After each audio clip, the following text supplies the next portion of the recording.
Thanks to everyone participating, especially also to Frau Scheel and her colleagues for the great collaboration and support. I will share a presentation with you.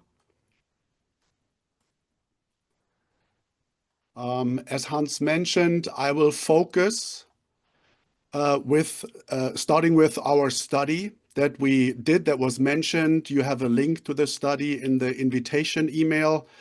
We will also send you an email in the aftermath with the video presentations and all the relevant publications.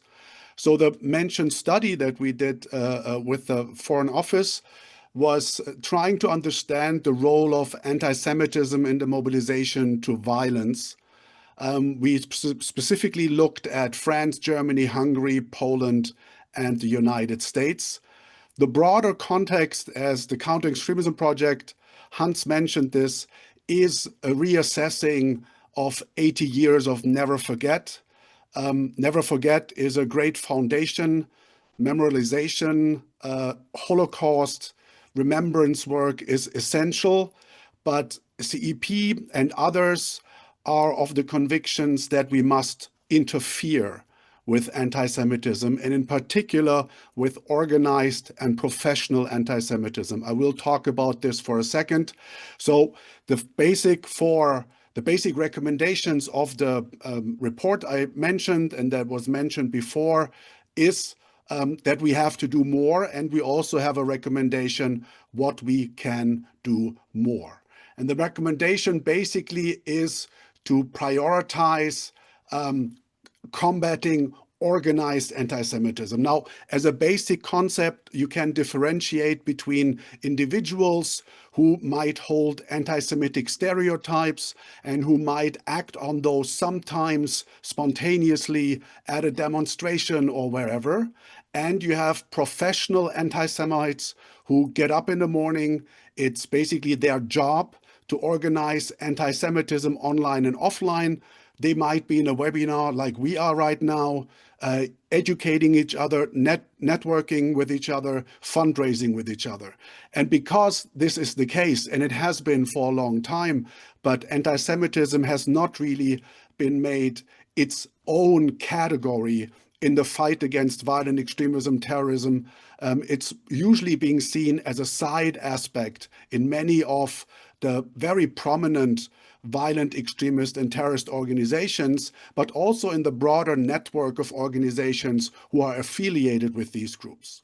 So understanding organized anti-Semitism as a strategic threat and not just as a side aspect is the first recommendation from this report that I would like to highlight. There are many more recommendations, but for my short presentation now, to move from reacting to incidents to a more proactive concept, analog to addressing organized crime, where we have understood that it's not enough to go after the small corner dealers of drug dealers, that we need to understand the Al Capones, the strategies, the network, the money laundering, focusing on the professionals with proactive investigations into some of these groups I'm talking about still receive public funding because they also might do some interesting social or youth or cultural work.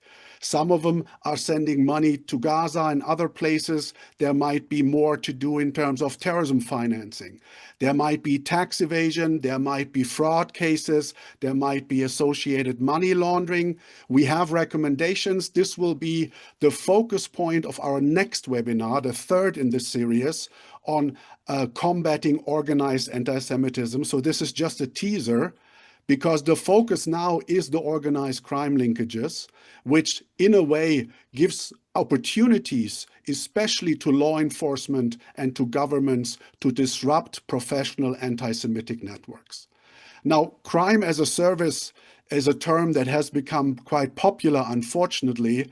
There have been many reports that, for example, the Islamic Republic of Iran has been hiring organized crime actors to attack Iranian dissidents and Jewish or Israeli targets in France and Germany. For example, German authorities believe that the Revolutionary Guard Corps has been using Hells Angels members to orchestrate attacks on Jewish targets in Germany in 22. In 24, a Paris court detained and charged a couple on accusations that were involved in Iranian plots to kill Israelis and Jews.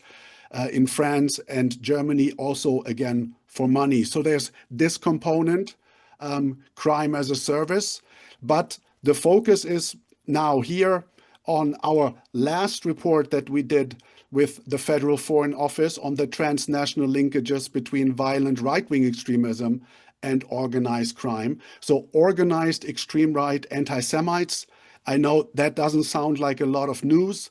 Of course, basically every right-wing extremist by definition is an anti-Semite. However, this is, as mentioned, usually seen as a side note. So usually this is being seen as a given, but not as a priority for proactive government measures.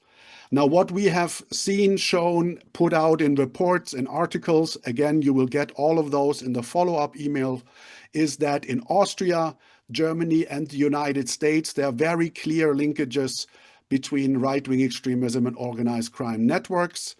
A variety of activities, drug trafficking, firearms smuggling, extortions. And this is some of the pictures that we have from the Austrian government, for example. Over the last several years, dozens of weapons caches have been found in the context of right-wing extremism and bandidos networks, for example. Here specifically, some former members of an Austrian neo-Nazi mafia structure, so organized crime and neo-Nazi group merged into one. This group was disrupted by the government. People went to prison, and some of them later joined the bandidos. And this just happened a few years ago and has been ongoing cases where in Austria, right-wing extremists, some of them with connections to the bandidos, are being caught with illegal weapons caches. And these are not obviously only to be put at the wall at home.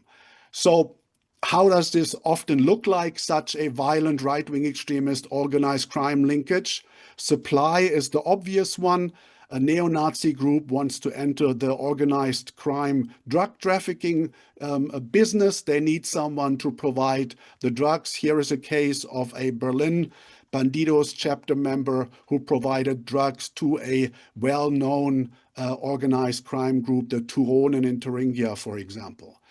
We have the recruitment aspect. I picked this picture of this sympathetic young man because he has all his ID cards tattooed on his body.